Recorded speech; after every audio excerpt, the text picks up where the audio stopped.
que cette histoire dramatique qui s'est déroulée du côté d'Aquanor, ce week-end qui est passé là, où lors de son mariage, une femme s'écroule et décède. Raconte-nous cette histoire, c'est passé. Voilà, je vais donc d'après le rapport d'Equinox, parce qu'il faut dire que ça a commencé sur la toile où on disait une femme s'est écoulée autour de son mariage. Donc d'après le rapport d'Equinox, il s'agirait de Sorel Manuela qui a convolé en juste noces samedi. Il y a eu la mairie et ensuite la soirée. Et donc il faut dire que c'est au moment de la soirée, donc c'est durant la célébration le soir qu'elle s'est écroulée devant les invités.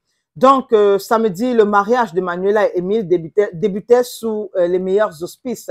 Dans la salle de fête de l'hôtel Johannesburg à Aquanor, des centaines d'invités étaient réunis. À 3 heures, l'ambiance était à son paroxysme. Voilà. On préparait donc l'entrée du gâteau de mariage et Manuela avait prévu une surprise pour son mari.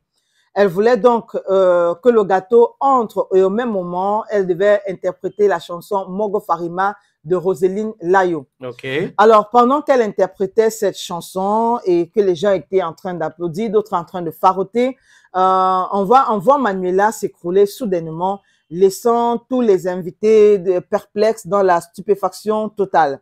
Alors, dans un premier coup, on a tenté de la réanimer sur le champ en vain.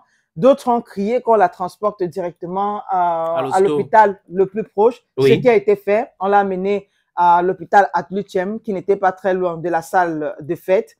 Et il faut dire que pendant qu'on la menait, ses yeux étaient déjà révisés. Si vous voulez, on dit souvent au quartier que ça veut retourner. Voilà, et la bouche moussait déjà. Alors, arrivés à l'hôpital, ils ont tenté de la réanimer, ça n'a pas marché. Ils sont arrivés à l'hôpital, on a dit qu'elle était déjà morte en fait. Les proches à Manuela disent que ce n'est pas possible, que c'est une blague. Quelqu'un qui s'est écoulé ne peut pas directement mourir. Qu'on la transfère dans un autre hôpital.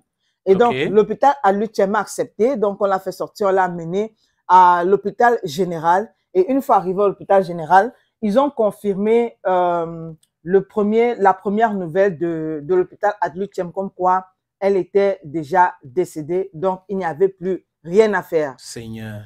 Et beaucoup de personnes se demandent donc ce qui a bien pu se passer. Pour précision, il faut dire que elle et son époux devaient se marier en 2020, mais à cause, je pense bien, de la pandémie COVID, voilà, le mariage avait été reprogrammé. Et donc, en 2024, la dot était vendredi, samedi, c'est la mairie et en soirée. Ils ont tout fait. Voilà. D'autres mairies et tout ça. Voilà. Et donc, à 3h12, le drame s'est produit. Manuela laisse donc derrière elle un époux dans la tristesse totale et 3 petits-enfants.